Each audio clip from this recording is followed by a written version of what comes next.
Hi, this is Kane Hodder, Victor Crowley from Hatchet III. You are colliding with Yell Magazine. According to the legend, Victor Crowley is cursed as a repeater. Each night, he has to return exactly as he was when he died.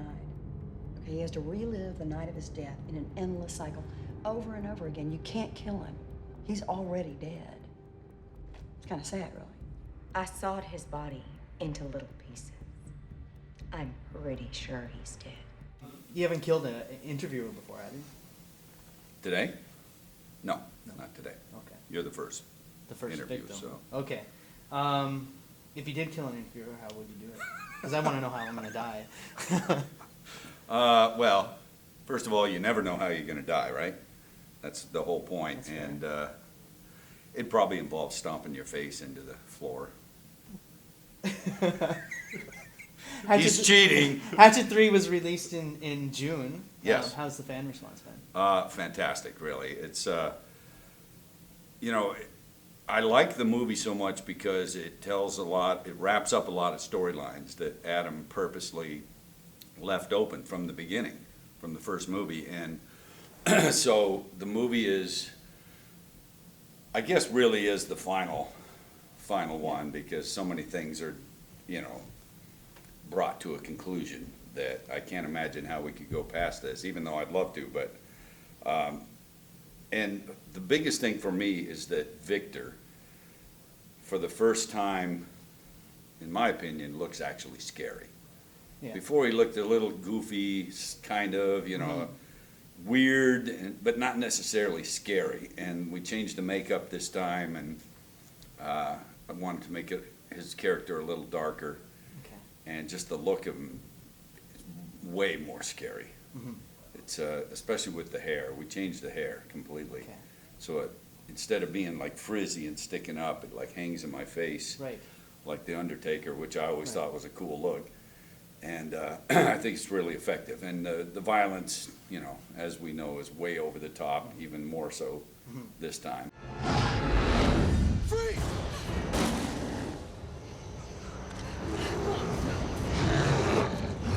Oh, God! On the floor, now! Cover her! Don't let anything happen to her! I've always said that I never have too much problem getting to a convincingly murderous attitude. I'm not sure why that is, that I'm easily enraged, Okay. whether it's, actual or fictional.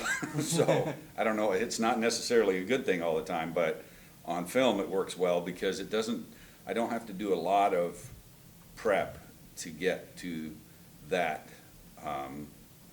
state, and it reads well on camera. So, I've said many times that, and it always sounds like a joke, but I don't mean it as a joke.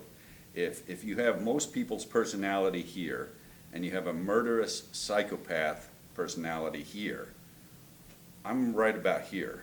Okay. So the trip, much easier from here to here than it is from here to here. So that's just how it honestly feels. Yeah. I don't know if it's because, if you've read my book, Unmasked, you'll see that I went through quite a bit of stuff as a young boy, and then early in my career getting burned and stuff. So there's a lot of things in my history that maybe I draw from without even thinking about it. Right. I like to pull practical jokes on people just for fun, but if I'm in the makeup and everything, I think it almost takes away from the character if I'm too lighthearted. So I think it's even better for the other actors' performances if I'm not overly friendly to them.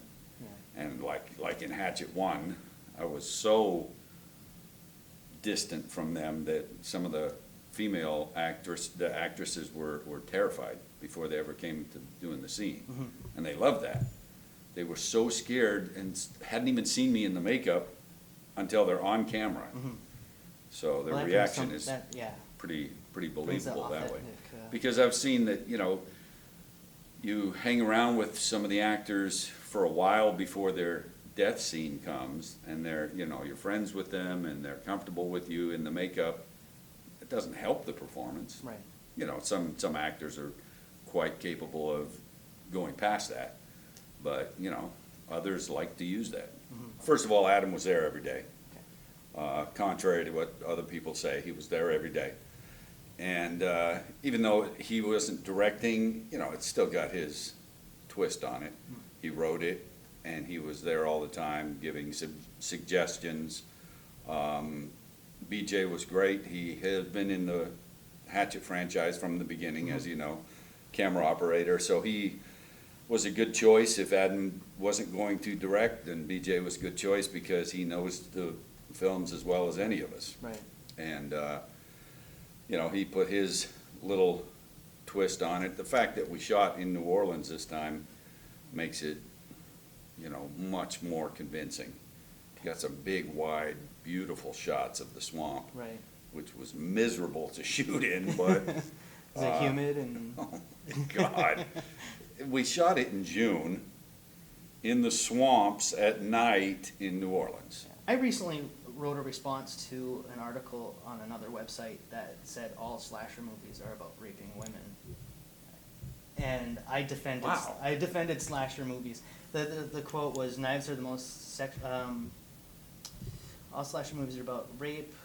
Knives are the most sexually charged, and stabbing a victim is essentially rape, penetration without permission." My God.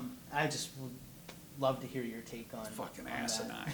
That's what my take is. Sounds like it was I mean, written that by- sounds like somebody who's disturbed, trying to twist it into their own way of thinking. Sounds like it was written by Andrea Dworkin. As a character, what's your favorite weapon? My hands. Your hands. Choking? Just anything barehanded, because anybody can kill with a weapon. Right. And I think it's much more personal to do something. And I've done so many of my favorite kills are just with my hands, like the one in Hatchet. Well, what are your 5 favorite kills? Uh-huh. Well, number one being the one in Hatchet with Mrs. Primadio, where I grab her and rip her head apart by her jaw, bare hands. Sleeping bag from part 7. Not bare hands, but not a weapon either. I like the frozen head in Jason X. Punching the guy's head off in part 8. And who do you think would win in a fight, Jason or Victor? That'd be a good fight. I'd like to play both characters. That was the Fighting next question. You know, maybe a very, very slight edge to Victor because he's more unpredictable. I always approach the Jason character as, you know exactly what he's gonna do, and you still can't escape, which makes it more scary. And Victor, you're not sure exactly what he's gonna do. So maybe a very slight edge to Victor. Okay. The zombies are pretty ubiquitous these days. How would Kane Hodder survive a zombie? Zombies are what? Ubiquitous? Everywhere. Wow, nice. How would Kane Hodder survive You didn't have to explain what it meant by a that. zombie outbreak? Fucking asshole. What about it? How would Kane Hodder survive a zombie outbreak? Wow, that's a question I've never had. I don't know. I guess I'd have to just kill them before they touched me. And I can do it, With bare hands. bare hands.